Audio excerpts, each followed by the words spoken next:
Assalamualaikum warahmatullahi wabarakatuh.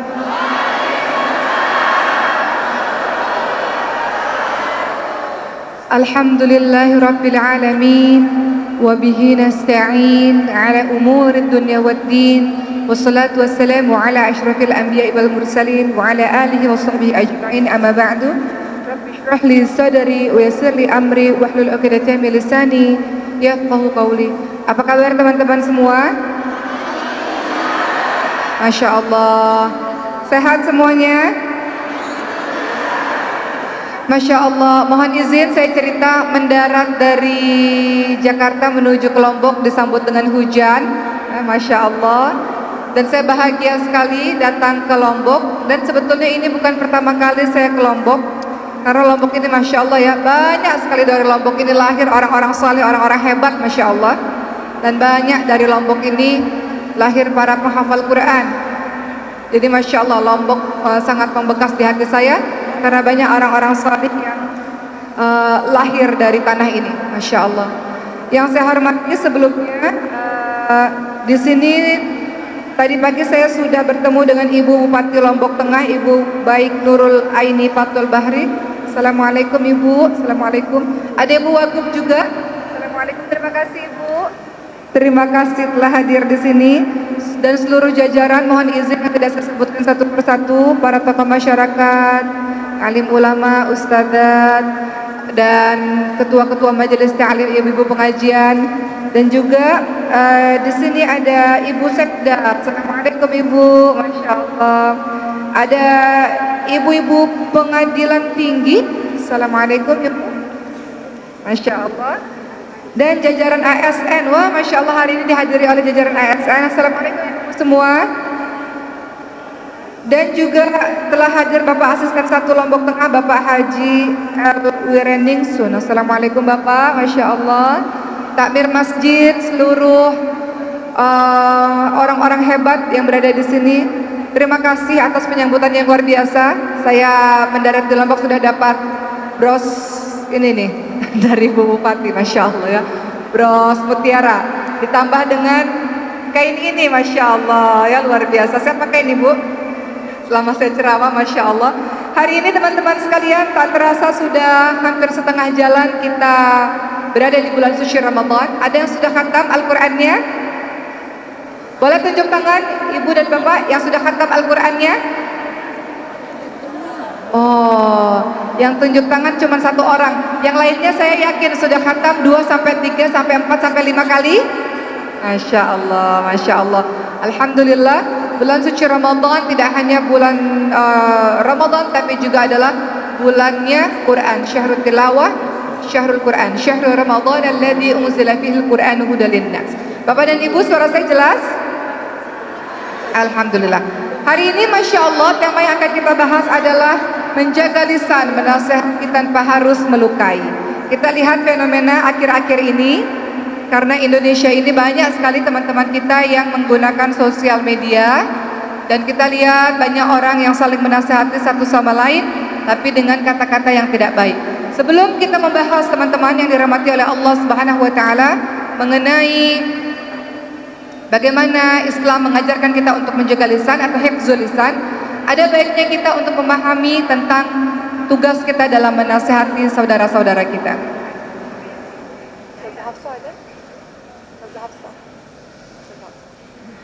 Baik, Bapak dan Ibu, perhatikan Masya Allah, agama yang sangat luar biasa ini.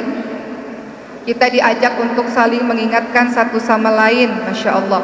Dalam surah Al-Asr, boleh kita sama-sama baca?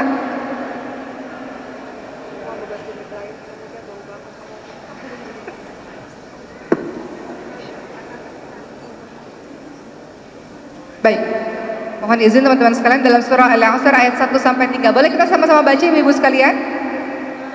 A'udzu billahi minasy syaithanir rajim. Yuk, sama-sama. Bismillahirrahmanirrahim. Wal 'ashr. Innal insana lafi khusr illa alladhina amanu wa 'amilus solihati wa tawasaw bil haqq wa tawasaw bis sabr. Artinya, demi masa sesungguhnya manusia berada dalam kerugian kecuali orang-orang yang beriman dan mengerjakan amal saleh serta saling menasihati supaya mentaati kebenaran dan saling menasihati dalam kesabaran.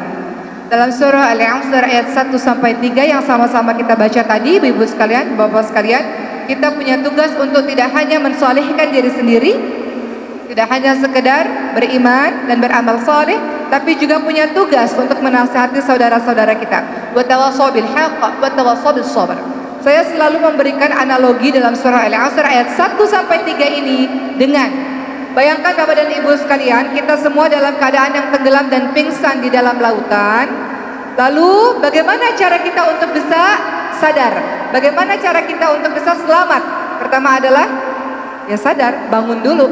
Kalau di dalam surah Al-Asr dikatakan, demi masa sesungguhnya manusia berada dalam kerugian kecuali mereka yang beriman. Kalau kita semua dalam keadaan tenggelam dan pingsan dalam lautan, cara kita supaya kita bisa selamat adalah dengan sadar dulu.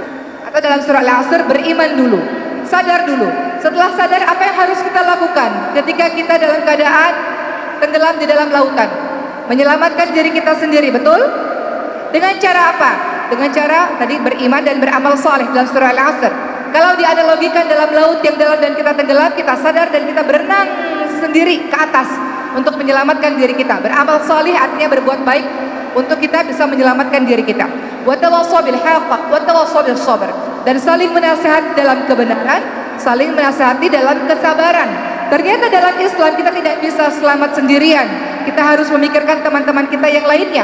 Ketika kita berenang ke atas, kita lihat ke bawah. Ya Allah, banyak saudara-saudara kita yang masih tenggelam, yang masih dalam keadaan pingsan di dasar lautan. Apa yang teman-teman lakukan? Apakah teman-teman tetap sendiri berenang ke atas tanpa memperdulikan keadaan teman-teman di bawah? Atau teman-teman turun lagi ke bawah? Apa yang teman-teman lakukan? Turun lagi ke bawah. Kenapa? Karena kita cinta dan sayang dengan teman-teman kita yang dalam keadaan tidak sadar, dalam keadaan pingsan dan tenggelam, dalam keadaan bahaya. Kita turun dan wa tawassaw bil haqq, saling menasihati dalam kebenaran. Wahai saudaraku, bangun, bangun. Engkau terlalu lama pingsan dan engkau dalam keadaan bahaya. Bangun. Kita harus selamat sama-sama. Ketika kita sudah wa tawassaw bil haqq, saling menasihati dalam kebenaran, bangun saudaraku supaya kita bisa selamat.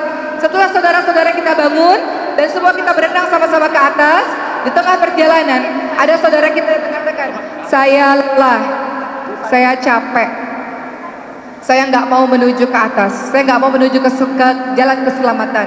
Biarkan saya untuk pingsan dan tenggelam. Wa tawassaw bis sabr, dan saling menasihati dalam kesabaran. Sabar saudaraku. Jalan menuju kepada keselamatan memang tidak mudah, tapi kita bisa kalau kita sama-sama.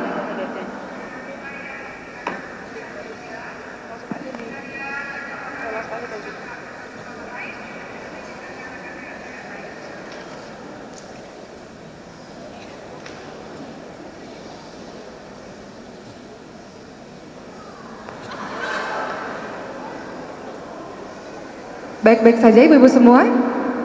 Masya Allah. Kita lanjut ya. Baik.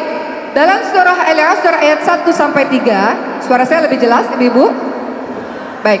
Dalam surah Al-Asr ayat 1 sampai 3, di sini terlihat jelas bahwa sebagai seorang muslim kita punya tugas yang sangat besar. Tidak hanya sekedar untuk menyelamatkan diri kita sendiri, beriman dan beramal salih, wal 'asr innal insana lafi khusr illa alladziina aamanu wa 'amilus shalihati wa tawassaw bil haqq wa tawassaw bis sabr, tapi punya tugas untuk menasihati saudara kita yang lainnya. Kadang-kadang ada saudara kita yang tenggelam dan pingsan yang tidak sadar, kita nasihati dan kita ajak sabar bersama-sama. Itulah tugas kita. Dalam surah yang lain atau ayat yang lain ada kalimat yang Allah berikan kepada kita teman-teman sekalian untuk kita paham tugas kita di dunia bukan hanya untuk baik sendiri saja, bukan hanya untuk masuk surga sendiri saja, bukan hanya untuk saleh sendiri saja, tidak. Tugas umat Islam adalah kuntum khaira ummah ukhrijat linnas ta'muruna bil ma'ruf wa tanhauna 'anil munkar. Kamu sekalian adalah umat terbaik yang mengajak orang lain pada kebaikan, mencegah orang lain pada kemungkaran. Apapun profesi kita Bapak dan Ibu sekalian, profesi mengingatkan orang lain pada kebaikan bukan tugas seorang ustadz atau ustadzah saja, semuanya. Saya ingat beberapa waktu yang lalu, setahun setengah yang lalu, saya punya anak yang keempat dan anak saya di NICU 2 minggu. Dokter mengatakan, Ibu Oki jangan terlalu banyak lihat Google dan lihat penyakit anak ibu, nanti ibu tambah stres, kata dokter. Yang Ibu Oki harus lakukan adalah banyak sholat malam dan minta kepada Allah Subhanahu wa Ta'ala agar Allah memudahkan kami para tim dokter untuk menemukan penyakit anak ibu ini. Kenapa? Karena anak saya ini, saya tidak dengar suara nangisnya Bu, ada otot yang lemah, jadi dicari sama dokter. Kata dokter, berdoalah kepada Allah agar Allah memberikan ilmu kepada kami, agar kami bisa memahami dan mengetahui penyakit anak ibu ini apa. Dan bersabarlah dan minta kekuatan kepada Allah. Lihat, dokter juga mengajak saya untuk dekat kepada Allah Subhanahu wa Ta'ala. Jadi kata siapa? Tugas nasihat menasihati hanya tugas ustadz dan ustadzah. Semua profesi teman-teman sekalian, semuanya Masya Allah. Saya pernah pada suatu ketika bertemu dengan seorang pengacara. Kemudian beliau mengatakan begini, kenapa mau jadi pengacara, kata saya. Bukannya pengacara itu pekerjaan yang susah ya, yang berat, saya katakan demikian. Kata beliau, kalau tidak kami yang maju siapa lagi? Tugas kami membela orang-orang yang lemah, orang-orang yang benar, orang-orang yang jujur, kata beliau. Karena begitulah Allah mengirimkan kami untuk membantu banyak orang. Jadi Masya Allah teman-teman sekalian, kata siapa? Tugas dakwah itu hanya tugas dari segelintir orang. Tugas dakwah adalah tugas kita semua. Karena kita diajak atau disampaikan dalam firman Allah yang tadi saya bacakan, kita semua digelari dengan kalimat, engkau ini, semua hamba Allah ini adalah umat terbaik. Yang namanya umat terbaik, dia tidak egois, dia tidak pikirkan diri sendiri saja, tapi dia ajak keluarganya, orang lain sekitarnya, sama-sama untuk menuju kepada jalan kebaikan, sama-sama untuk menuju jalan keselamatan, sama-sama untuk mengenal Allah, mengenal Rabb-Nya teman-teman sekalian. Sebagaimana kita kenal Allah, sebagaimana Allah berikan hidayah kepada kita, maka tanda syukur kita adalah sama-sama kita mengajak orang lain untuk juga mendekat kepada Allah Subhanahu wa Ta'ala. Termasuk kalau ibu-ibu lihat para artis-artis di televisi, kita lihat sekarang banyak artis-artis hijrah, betul Bu? Artis-artis hijrah banyak kan? Apa yang mereka lakukan? Masya Allah, mereka menggunakan jilbabnya, mereka melakukan pengajian-pengajian. Banyak dari mereka ya, yang juga punya rumah Quran, punya lembaga-lembaga Quran banyak, tidak hanya 1-2 orang, banyak teman-teman sekalian. Mereka mengatakan apa? Dengan kekuatan kami sebagai orang yang dikenali oleh orang banyak, kami punya kesempatan untuk bisa memberikan pengaruh banyak kepada orang ke jalan kebaikan. Masya Allah. Jadi sebelum kita sama-sama membahas mengenai perkara lisan ini teman-teman sekalian, kita memahami terlebih dahulu tugas kita adalah saling menasehati dalam kebaikan dan mencegah pada kemungkaran. Sama kalau teman-teman lihat dalam surah Luqman ayat ke-17 ada kalimat ya bunayya aqimis shalah, ya, wahai anakku dirikanlah salat, ya. Kemudian di situ ada kalimat ajak orang lain pada kebaikan, cegah orang lain pada kemungkaran, wasbir ala ma asabak, dan bersabarlah terhadap apa yang menimpamu. Sama dalam ilmu parenting dalam ayat atau surah Luqman, di situ juga diberitahu nasihati anak-anak kita untuk punya tugas dan menyadari bahwa dia punya tugas untuk menasehati orang lain. Agama ini adalah nasihat teman-teman sekalian. Dan kita ini manusia yang banyak lupa dan banyak salah, tetap memerlukan nasihat dari saudara-saudara kita lainnya. Jadi itu yang paling awal yang harus kita sadari, bahwa kita punya kewajiban untuk saling mengingatkan. Tadi saya baca dalam surah Luqman ayat 17, a'udzubillahi minasyaitonir rajim, ya bunayya aqimis shalah wa'mur bil ma'ruf wanha 'anil munkar wasbir 'ala ma asabak. Ingatkan anak-anak kita, wahai anakku sayang, dirikan salat. Wahai anakku sayang, ajak orang lain pada kebaikan, nasihat. Jaga orang lain pada keburukan dan bersabar nak dalam apa-apa yang menimpamu nak.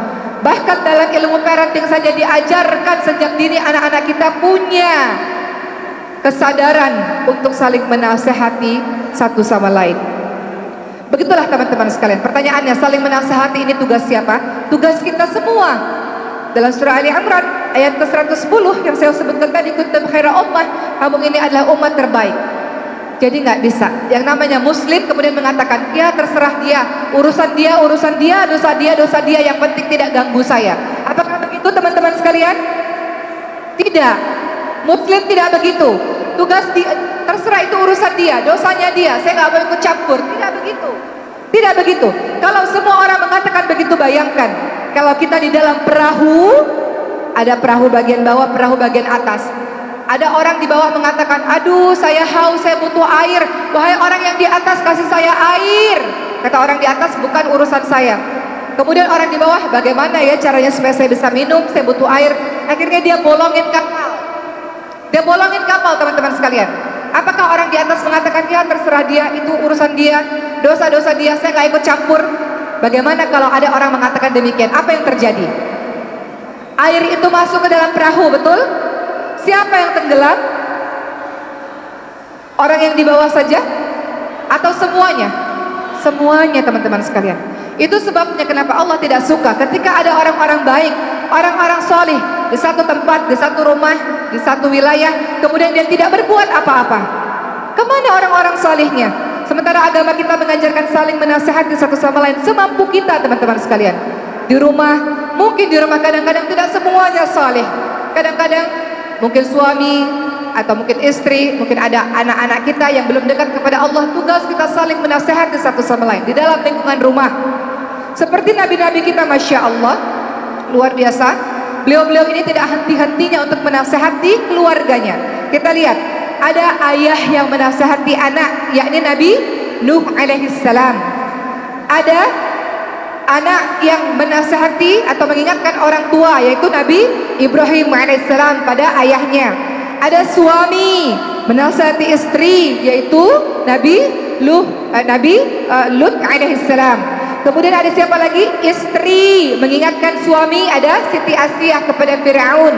Kemudian ada kakak adik saling menasihati, ya, kakak menasihati adiknya seperti Habil dan Qabil, dan menasihati paman seperti Rasulullah SAW kepada Abu Talib. Jadi tugas dalam menasihati dengan penuh cinta, tugas kita semua. Jangan lepas dari tugas itu, teman-teman sekalian. Namun hidayah mutlak milik Allah Subhanahu wa taala. Namun saling mengingatkan adalah tugas kita semua. Seorang pemimpin bertugas mengajak rakyatnya, masyarakatnya, umatnya ini untuk kembali kepada Allah, dekat kepada Allah Subhanahu wa taala. Ya. Kenapa sih harus mengingatkan orang lain? Nanti baru kita sambungkan dengan lisan seperti apa yang bisa menembus hati-hati setiap orang. Pertanyaannya adalah kenapa kita harus mengingatkan orang lain? Ternyata agama ini tidak hanya sholat, puasa, kalau bulan Ramadan teman-teman tarawih, saum, teman-teman puasa, tapi ternyata ada tugas kita ini menasihati orang lain. Kenapa sih? Apa kata Rasulullah SAW dalam hadis riwayat Muslim? Barang siapa di antara kamu melihat kemungkaran, maka ubah dengan tanganmu. Kalau ada kekuasaan kita mampu ubah teman-teman sekalian. Kalau engkau tidak sanggup, ubah dengan lisan. Kalau dengan lisan juga tidak sanggup, dengan hati. Bahwa engkau mengingkari itu adalah perbuatan yang buruk dan itu selemah-lemahnya iman. Sehingga Rasulullah secara nyata mengingatkan kepada kita semua untuk umat Islam tidak boleh jadi orang yang apatis, yang cuek dengan orang lain. Gak bisa. Bagaimana mungkin kita cuek melihat saudara-saudara kita misalnya yang ada dalam rumah belum bisa baca Quran misalnya. Indonesia mayoritas muslim, 87% adalah muslim. Ada anggota keluarga kita belum bisa baca Quran, atau diri kita belum bisa baca Quran. Saling mengingatkan satu sama lain. Al-Quran tidak bisa ditinggalkan, dia harus dibaca setiap hari. Al-Quran hudalin nas, hudalil muttaqin. Mohon izin Bapak dan Ibu saya bercerita. Setiap safari dakwah saya bertemu dengan berbagai macam orang. Suatu ketika saya bertemu dengan seorang yang sangat hebat. Beliau diberikan amanah yang sangat besar di daerah tersebut. Kemudian saya satu mobil dengan beliau, dan beliau saya lihat memiliki Al-Quran yang kecil, dan saya katakan, apakah ibu sempat membaca Al-Quran di tengah kesibukan ibu dalam mengurusi umat ini? Beliau katakan, harus. Dari mana saya bisa mendapatkan kekuatan dalam mengurusi rakyat, dalam mengurusi masyarakat, dalam mengurusi umat, kalau diri saya sendiri belum terisi energinya? Cara saya bisa mengisi energi saya adalah dengan mengawali hari dengan Al-Quran. Bagaimana saya bisa membagi kepada banyak orang kalau diri saya saja hatinya gelisah dan tidak baik? Hati saya tidak baik, diri saya tidak baik, saya bukan dalam kondisi jiwa yang tenang. Bagaimana saya bisa memberikan itu cinta dan kasih sayang dan perhatian kepada banyak orang? Caranya adalah saya mengisi diri saya terlebih dahulu dengan Al-Quran. Al-Quran sumber kekuatan. Al-Quran mengisi energi yang luar biasa pada diri saya untuk bisa berkontribusi lebih besar untuk umat ini. Masya Allah, Al-Quran kekuatan. Pernah pada suatu ketika saya bertanya kepada guru saya, wahai Syekh, kapan waktu terbaik untuk kita membaca Al-Quran, untuk kita bisa bersama dengan Al-Quran? Apa kata beliau? Mengawali setiap awal hari dengan Al-Quran. Mengawali setiap awal pagi atau subuh dengan Al-Quran. Kenapa? Karena kalau sudah pagi, siang, sore, malam sudah sibuk, engkau perlu energi besar sebelum kau membagikannya kepada banyak orang. Makanya dengan cara Al-Quran. Al-Quran menjadi petunjuk untuk lisan kita dalam berbicara, untuk perbuatan kita dalam melakukan sesuatu, untuk tangan kita atau untuk kaki kita dalam melangkah ke tempat-tempat tertentu. Begitulah teman-teman sekalian.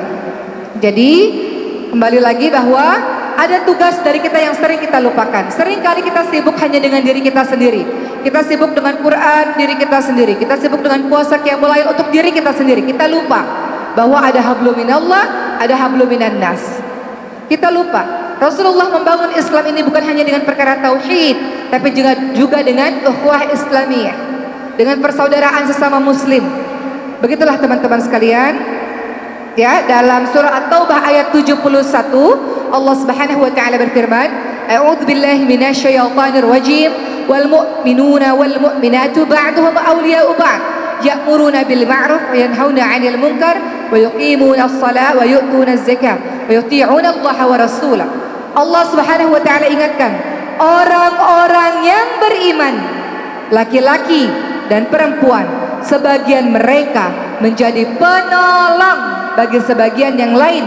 Mereka menyuruh untuk berbuat baik dan mencegah untuk berbuat mungkar, melaksanakan sholat, menunaikan zakat, dan taat kepada Allah dan Rasul. Jadi ayat ini juga menginformasikan kepada kita tetap harus saling menasihati satu sama lain. Apa keutamaan orang-orang yang menjalankan fungsi manusianya sebagai orang yang saling menasihati satu sama lain? Yang pertama, Allah gelari dia dengan umat terbaik. Ali Imran 110 yang tadi kita baca. Umat terbaik adalah mereka yang kuntum khairu ummah ukhrijat linnas ta'muruna bil ma'ruf wa tanhauna 'anil munkar. Umat terbaik adalah mereka yang saling menasihati satu sama lain. Tidak usah susah-susah. Kadang-kadang kita dapat nasihat dari anak kita sendiri. Saya sering menceritakan hal ini. Saya punya 4 orang anak, dan anak saya yang nomor 1, 2, 3 sudah bisa menasihati saya. Contoh, kadang-kadang kita masuk kamar mandi karena sudah terlalu kebelet, tidak berdoa. Jadi saya masuk kamar mandi, begitu saja kata anak saya, Uma mundur dari kamar mandi, keluar dulu, doa. Uma doa. Apa doa masuk kamar mandi, Bu? Apa doa masuk kamar mandi? Allahumma inni a'udzubika minal khubuthi wal khaba'ith. Betul? Anak saya mengatakan, Uma kan penceramah, Uma kan suka ceramahin orang, kenapa Uma masuk kamar mandi tidak berdoa? Kadang-kadang anak-anak kita atau adik-adik kita yang menasihati kita, betul?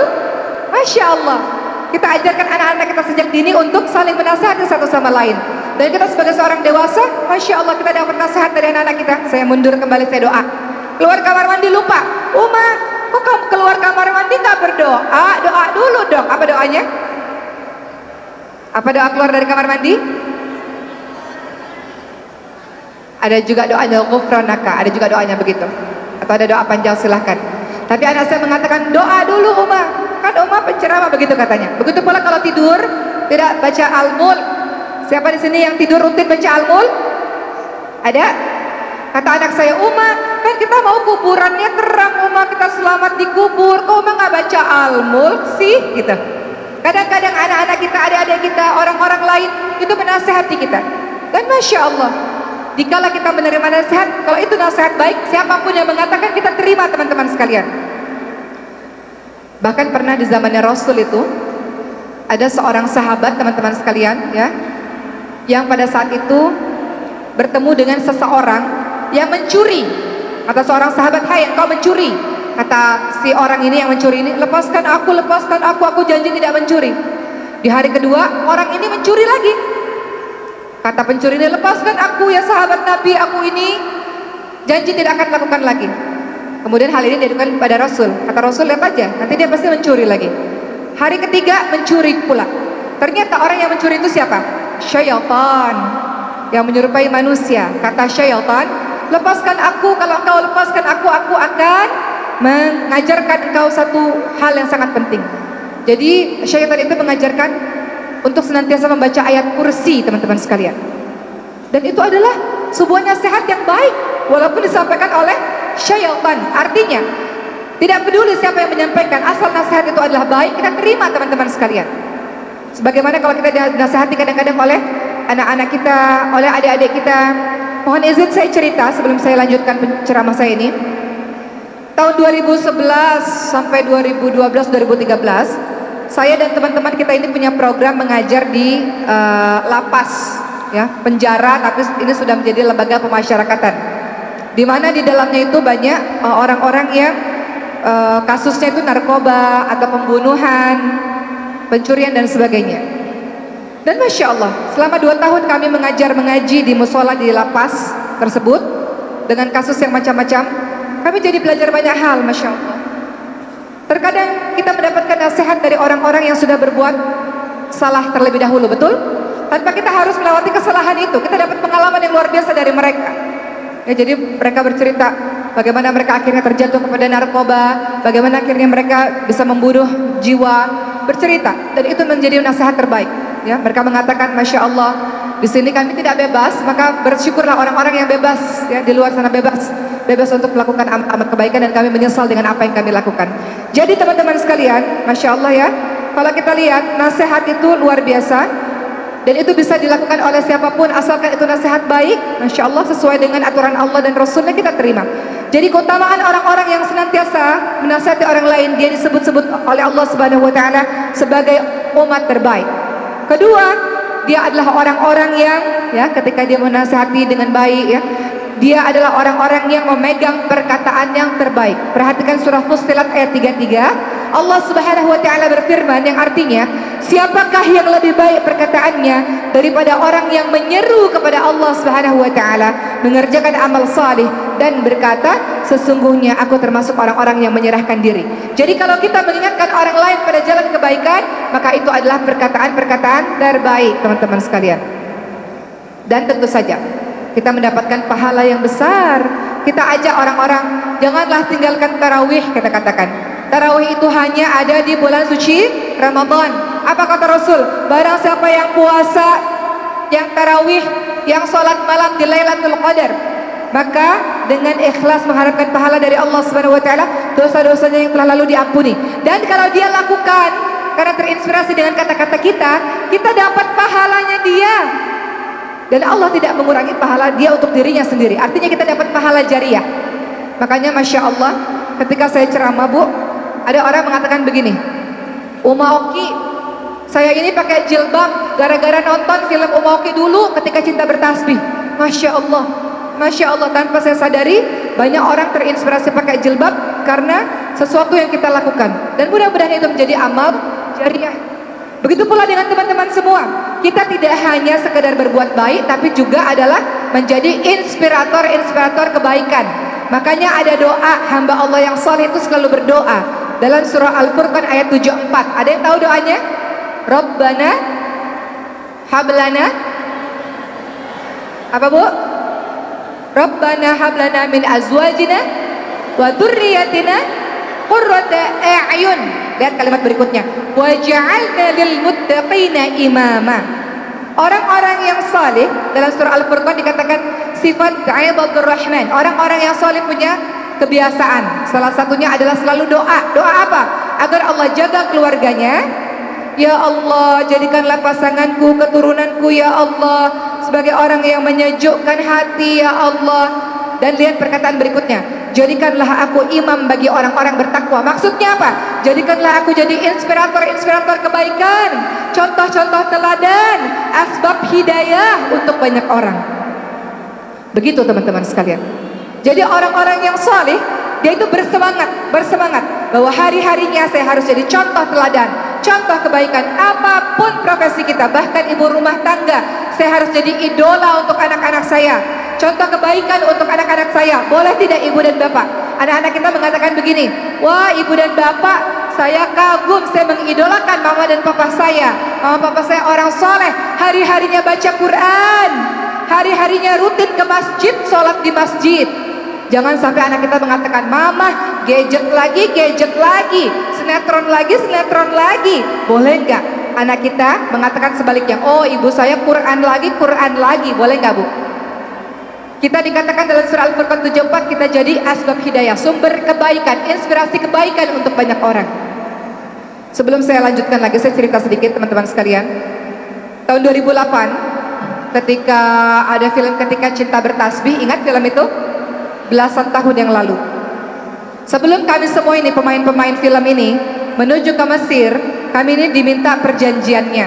Jadi kami disuruh berbicara dan berjanji dan bersumpah dengan kalimat, kalau Allah takdirkan kami dikenali orang banyak sehingga ini menjadi tanggung jawab besar buat kami, maka demi Allah kami berusaha akan menjaga perkataan kami supaya jadi contoh terbaik untuk banyak orang, cara berbusana kami untuk jadi contoh terbaik untuk banyak orang, perbuatan kami jadi teladan untuk banyak orang. Itu para pemain-pemain film disumpah seperti itu ibu-ibu sekalian. Jadi tidak hanya ada sumpah profesi, ada beberapa profesi ada sumpah, betul? Tapi artis-artis pemain-pemain film ini disumpah juga ibu-ibu sekalian, sama. Dalam film Ketika Cinta Bertasbih itu kami ini diminta perjanjiannya untuk berjanji sungguh-sungguh. Karena ketika engkau dikenali orang banyak, artinya bertambah tanggung jawabmu semakin besar, bahwa orang-orang akan mengikutimu, bisa mengikuti kebaikan atau bisa mengikuti keburukan. Makanya disuruh janji seperti itu, ya, disuruh menjadi asbab hidayah, sumber kebaikan untuk banyak orang, teman-teman sekalian. Jadi sekali lagi, bagi orang-orang yang saling menasihati orang lain, perhatikan bahwa ternyata kita insya Allah akan mendapat, dalam hadis riwayat Muslim, barang siapa yang menunjukkan kepada kebaikan, maka dia akan mendapatkan pahala seperti pahala orang yang mengerjakannya. Jadi tidak cukup soleh untuk diri sendiri, jadilah soleh untuk pasangan kita, soleh untuk anak-anak kita, soleh untuk orang-orang lain. Dan teman-teman sekalian, apa tanda bahwa dia betul-betul orang baik dan meninggalkan jejak-jejak kebaikan dan meninggalkan bekas-bekas kebaikan di hati setiap orang? Apa tandanya? Ketika dia sudah meninggal dunia, barulah kita tahu siapa sesungguhnya orang ini, betul? Ketika kita sudah meninggal dunia, akan bermunculan orang-orang dan akan bersaksi dan mengatakan, dia orang baik, Masya Allah, karena dia saya bisa selamat, karena kebaikan dia saya bisa menuju kepada Allah, karena kebaikan dia dalam membantu saya terbebas dari hutang dan sebagainya. Kalau kita mau tahu siapa orang itu sesungguhnya, lihat di akhir hidupnya, husnul khatimah atau su'ul khatimah, baik atau buruk kematiannya. Dan lihat di akhir hidupnya itu betapa banyak orang-orang yang berbicara kebaikan-kebaikan tentang dirinya, atau bermunculan orang-orang yang berbicara keburukan-keburukan tentang dirinya. Itu tandanya. Kita lihat di zamannya Rasul, ketika Rasul berada di satu tempat dan ada satu jenazah lewat, kemudian orang-orang mengatakan, fulanah ini baik, dia orang baik, Masya Allah, dia memberikan contoh kebaikan, dia teladan, dia suka bantu orang, dia orang yang sungguh-sungguh luar biasa, dia orang yang saleh. Kata Rasulullah, wajib. Jenazah kedua lewat, kata orang-orang, ya Allah, dia ini orang yang buruk, orang yang jahat, orang yang curang, orang yang suka korupsi, orang yang suka mengambil harta orang lain tanpa izin, orang yang menyakiti hati orang lain, orang yang jahat, orang yang suka berbuat aniaya. Kata Rasulullah, wajib. Para sahabat bertanya, apa maksudnya ya Rasul kau katakan wajib? Kata Rasul, orang pertama ketika jenazah lewat semua orang mengatakan kebaikan, maka wajib baginya masuk ke surga Allah. Orang kedua, jenazah kedua, ketika semua orang mengatakan keburukan, wajib baginya menuju ke neraka Allah. Karena orang-orang yang berbicara ini adalah saksi-saksi Allah di muka bumi. Makanya sepanjang hidup kita jangan soleh sendirian. Kata Rasulullah, khairun nas anfa'uhum linnas, saling menasehati juga, saling bermanfaat juga untuk orang lain. Nah, teman-teman sekalian, setelah kita tahu saling menasehati satu sama lain adalah tugas kita, pertanyaannya adalah, kalau begitu, lisan yang seperti apa yang bisa menasehati orang lain tanpa menyakiti? Kadang-kadang kita mau ingatkan suami kita tersinggung karena suami kita merasa, kenapa istri saya kok jadi sombong sekali, istri saya kok melawan saya padahal saya imamnya. Atau sebaliknya, suami menasihati istri, kita tersinggung padahal mungkin maksudnya baik. Kita nasihati anak-anak kita tersinggung padahal maksudnya adalah baik. Apa yang harusnya kita lakukan, teman-teman sekalian? Ternyata dalam menasihati orang lain ada adab-adab yang harus kita perhatikan. Kata Imam Syafi'i rahimahullah, kata beliau, kalau engkau ingin menasihati orang lain, 4 mata. Jangan di depan orang banyak. Kalau di depan orang banyak artinya engkau mempermalukannya. Betul Bu? Ibu-ibu kalau lagi di kantor nih, dimarahin sama atasannya di depan seluruh orang, apakah itu artinya menasihati atau mempermalukan? Kita malu tidak? Malu. Sama dengan anak-anak kita, kita nasihati dia depan teman-temannya, malu nggak dia? Malu. Nasihat itu tidak bisa tembus ke hatinya. Maka dasar dari menasihati adalah cinta. Dasar dari dakwah adalah cinta. Rasulullah menasihati, mengingatkan orang lain karena cinta, bukan karena benci. Beda jauh. Kalau kita menasihati orang lain karena benci atau karena tidak suka, beda jauh. Kalau kita menasihati orang lain atas dasar cinta, teman-teman sekalian. Agama kita ini mengajarkan kita dakwah dengan cinta. Kita ingin ajak orang lain mengenal Allah sebagaimana kita kenal Allah. Kita ingin ajak orang lain taat kepada Allah sebagaimana kita rasakan nikmatnya beribadah kepada Allah.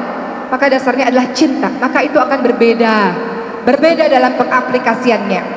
Dalam dakwah bayangkan, dalam saling menasihati bayangkan, kalau teman-teman menasihati orang lain dengan kasar dan keras, sebagaimana kalau kita menasihati orang lain itu seperti lubang kunci dengan kuncinya. Kalau teman-teman semua membuka pintu tersebut dengan cara kasar dan keras, kira-kira rusak tidak itu lubang kuncinya, ibu-ibu sekalian? Pintunya rusak tidak? Rusak. Mungkin nggak bisa dibuka, mungkin rusak. Kenapa? Karena keras, kasar, tidak tepat sasaran. Tapi kalau kita kunci, kita buka dengan betul, dengan tepat, maka pintu itu bisa terbuka. Begitu pula dengan menasehati orang lain. Kalau kita menggunakan cara yang tepat, bahasa yang tepat, keadaan yang tepat, dan itu bisa menembus hati-hati setiap orang. Tapi kalau kita kasar keras dengan dasar benci, orang-orang akan lari daripada kita. Kata Allah, فَبِمَا رَحْمَةٍ مِنَ اللَّهِ لِنْتَ لَهُمْ وَلَوْ كُنْتَ فَظًّا غَلِيظَ الْقَلْبِ لَانفَضُّوا مِنْ حَوْلِكَ. Sebab rahmat Allah kita ini berkasih sayang. Kalau kita keras, kasar sama orang-orang akan pergi berlari menjauh daripada kita. Begitulah teman-teman sekalian. Kenapa Rasul banyak dicintai oleh sahabat-sahabat maupun musuh? Musuh itu mencintai Rasul sampai akhirnya masuk kepada agama Allah Subhanahu wa taala.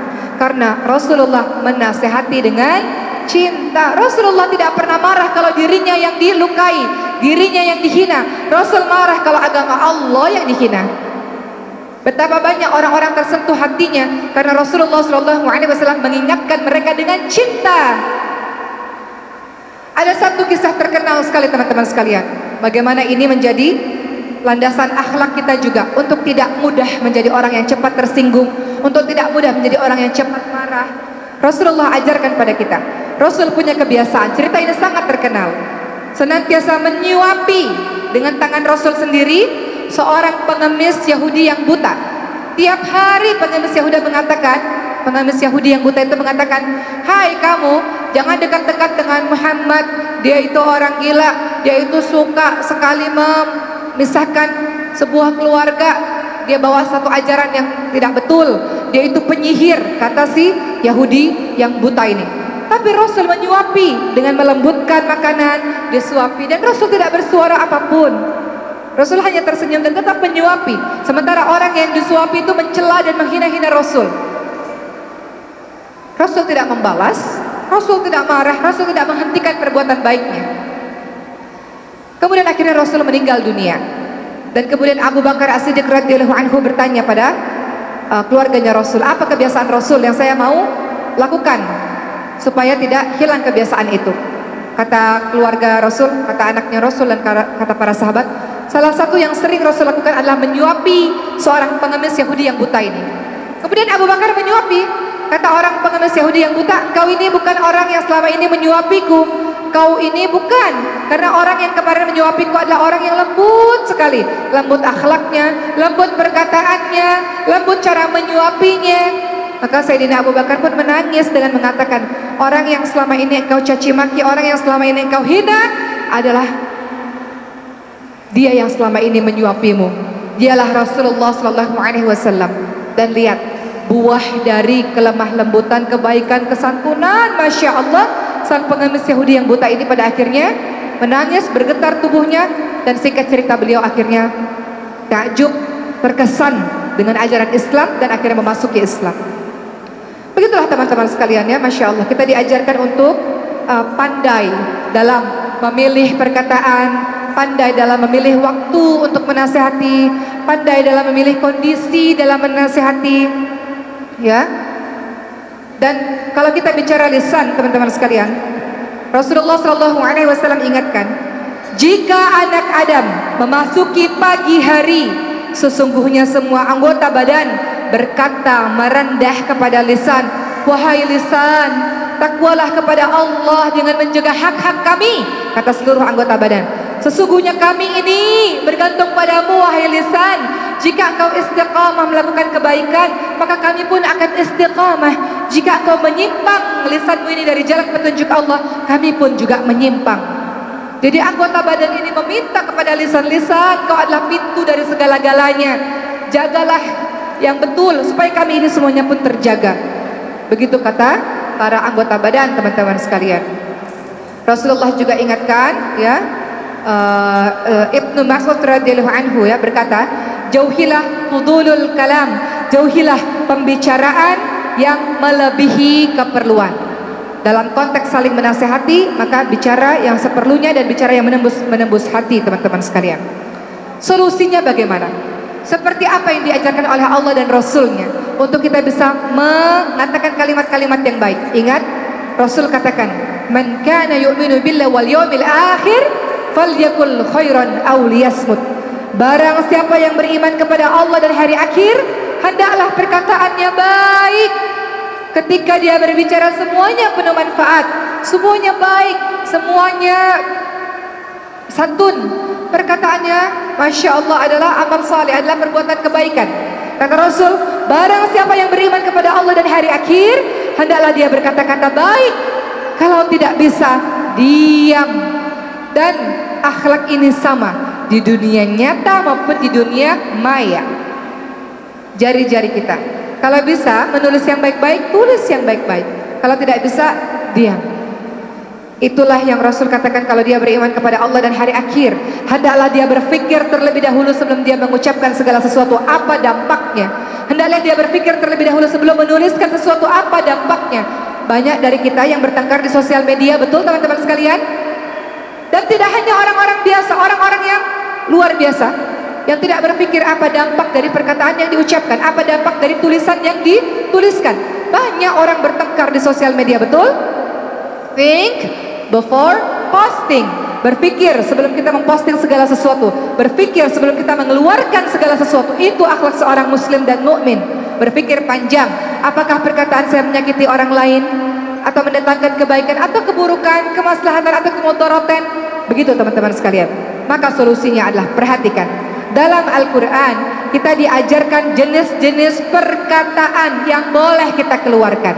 Jenis-jenis perkataan apa? Yang pertama, ya, dalam surah Al-Isra ayat 23, mukmin muslim ini harus senantiasa qaulan karimah. Ya, dalam surah Al-Isra 23 ada kalimat fala taqul lahumā uff wa la tanharhumā wa qul lahumā qaulan karimah. Kita diminta untuk mengucapkan perkataan-perkataan yang mulia. Dalam lisan seorang muslim dan mukmin, pasti kalimat yang keluar adalah kalimat yang mulia. Kalimat yang mulia, yang santun, yang baik, Masya Allah. Harusnya kita semakin belajar, semakin santun dalam berucap. Seharusnya kita yang semakin saleh, semakin santun dalam berucap, semakin berilmu, semakin santun dalam berucap. Ucapannya adalah kalimat-kalimat yang mulia. Kedua, Seorang mukmin, seorang muslim hendaklah dalam Al-Qur'an diajarkan qaulan ma'rufa, ya. Kita diminta untuk wa qulu lahum qaulan ma'rufa. Kita diminta untuk qaulan ma'rufa. Apa itu qaulan ma'rufa? Qaulan ma'rufa berarti perkataan yang sesuai dengan norma dan nilai yang berlaku di masyarakat setempat.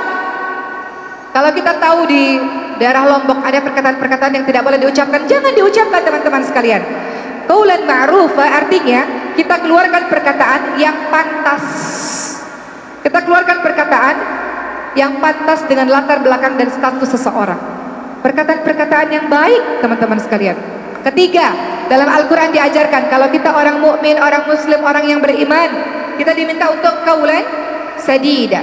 Dalam surah Al-Ahzab ayat 70 sampai 71. Tadi kalau qaulan ma'rufa itu ada dalam surah An-Nisa ayat kelima. Kalau qaulan sadida itu dalam surah Al-Ahzab ayat 70 sampai 71. Ada kalimat a'udzubillahi minasyaitonir rajim, ya ayyuhalladzina amanu taqullaha wa qulu qaulan sadida. Kita diminta untuk qaulan sadida. Apa itu teman-teman sekalian? Wahai orang-orang beriman, bertakwalah kamu sekalian kepada Allah dengan perkataan yang benar. Niscaya Allah akan perbaiki amalan-amalan kamu dan mengampuni dosa-dosamu. Jadi qaulan sadida adalah perkataan yang lemah lembut, jelas, jujur, baik, adil, tidak mengada-ngada. Itu qaulan sadida. Jadi sudahlah qaulan apa tadi? Ma'rufa, sudahlah tadi qaulan karima, ada juga qaulan sadida. Kita diminta untuk jujur dalam berucap, bukan mengada-ngada, bukan melebih-lebihkan, tidak, ya. Ucapan yang tepat, ucapan yang timbul dari hati yang bersih. Ingat, output sesuai input. Teman-teman hari-harinya banyak baca Quran, banyak bergaul dengan orang-orang saleh, outputnya juga pasti begitu. Teko tahu ya, tempat air. Kalau diisi sirup, keluarnya sirup, betul? Teko, tempat air, kalau diisi air teh, keluarnya air teh, betul? Output sesuai input. Tapi kalau inputnya yang buruk-buruk, pasti keluarnya juga gak jauh-jauh dari yang buruk-buruk. Bagaimana mungkin ada seseorang yang kita lihat sangat terhormat mengeluarkan kalimat-kalimat yang buruk? Tidak begitu teman-teman sekalian. Saya juga berlindung kepada Allah dari mengeluarkan perkataan-perkataan yang buruk. Kita diminta untuk qaulan karimah, qaulan sadida, qaulan ma'rufa, ucapan perkataan yang baik, perkataan yang keluar dari hati yang bersih, perkataan-perkataan yang jelas, perkataan-perkataan yang jujur, teman-teman sekalian. Ya, kenapa? Karena ucapan yang keluar adalah gambaran hati, betul? Hati yang bersih pasti mengucapkan perkataan-perkataan yang bersih. Hati yang kotor, marah, dendam, iri, dengki, benci, hati ini pun akan keluar dengan lisan yang buruk juga. Lisan itu adalah penterjemah hati. Makanya tadi saya katakan kalau ingin menasihati orang lain, maka basicnya, dasarnya adalah cinta. Guru saya mengatakan, oke, sebelum berdakwah harus banyak mendekatkan diri kepada Allah, banyak salat, banyak doa, banyak membersihkan diri, karena nanti Allah akan tuntun lisan-lisan ini untuk bisa menembus hati-hati setiap orang. Begitu pesan guru saya. Jadi Masya Allah, dalam mengingatkan orang lain, teman-teman sekalian, tidak bisa kalau dasar kita benci. Kalau dasar kita benci, kita bukan yang mengingatkan, bukan. Kita mempermalukan. Itu yang sering terjadi. Tapi kalau dasarnya cinta, innamal mu'minuna ikhwah. Setiap mukmin bersaudara, jangan saling pecah, jangan saling membenci, jangan saling mendengki, jangan saling mengolok-olok. Kalau kita cinta, pasti kita santun dalam menasehatinya. Betul ibu-ibu sekalian?